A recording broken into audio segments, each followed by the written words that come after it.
Okay, so we're going to dive into something pretty serious today. Yeah. We're talking about the wildfires in Los Angeles. Right. And we've got excerpts from a recent news report. Okay.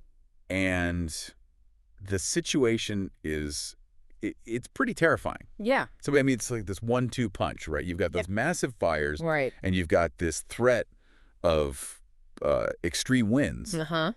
So we're going to kind of break it down. Okay. We'll talk about what's happening right now. Sure. We'll talk about what the winds mean for the fires. Yeah. And then we'll talk about what this all means for people who live in the LA area. Oh, okay. So, yeah, it's a situation that's changing really fast. yeah. And the scale of these fires is just, it's staggering. Yeah. We're looking at two main fires, Okay. the Palisades fire and the Eaton fire. Uh-huh. And they've already burned 40,000 acres. Oh, wow. Which is just... I mean, that's a lot of land. That's a hard number to even wrap your head around, 40,000 acres. It is. So to kind of put it in perspective, Yeah. that's like 150 Central Parks. Wow. Completely burned. Yeah. And tragically, over 20 lives have been lost. Right. And the report says that containment is slow going.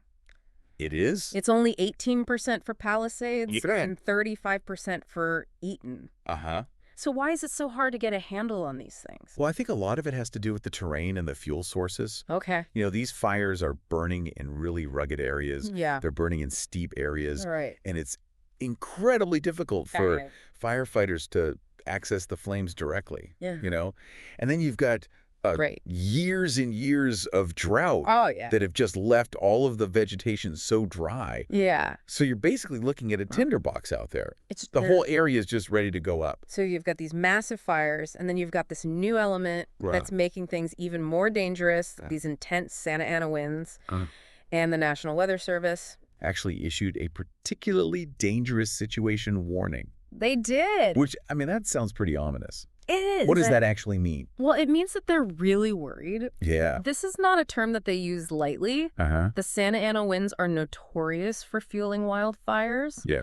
And, you know, they originate in the Great Basin. Okay. So they're bone dry Right. by the time they hit California. Uh-huh. And as they funnel through canyons, Yeah. they pick up incredible speed. Wow. And, you know, they're blasting this hot, dry air. So it's not even just wind. No. It's like this natural blowtorch spreading the fire in unpredictable ways. Exactly. And the report mentions that there are red flag warnings Yes. that stretch all the way into Thursday, Yeah. even beyond LA. Yeah, that's right. What does that mean? Well, that means that the conditions are perfect for new fires to ignite. Oh, wow. And for existing fires to spread rapidly. So, you know, you got to think about it this way. Yeah. The winds can pick up embers, sometimes as big as your fist, Wow. and carry them for miles. Yeah. And these embers land on dry brush, and boom, you've got a new fire starting. It's like a chain reaction. It is a chain reaction. There's this quote in the report Okay. from the National Weather Service Right. that really stuck with me. Okay. It says, "Please stay on guard for a fast-moving fire." Yeah. It's chilling. It is chilling. And what makes these winds so dangerous is that it's almost impossible to predict where the fire is going to go next. Yeah. It can shift directions just like that. Exactly. So even if firefighters make some progress in one area, the wind can just come in and undo it all. It can undo all their work. Wow. Unfortunately, that's true. So it sounds like a really tough situation for these firefighters. It is. It's a constant battle against a really unpredictable force. Yeah.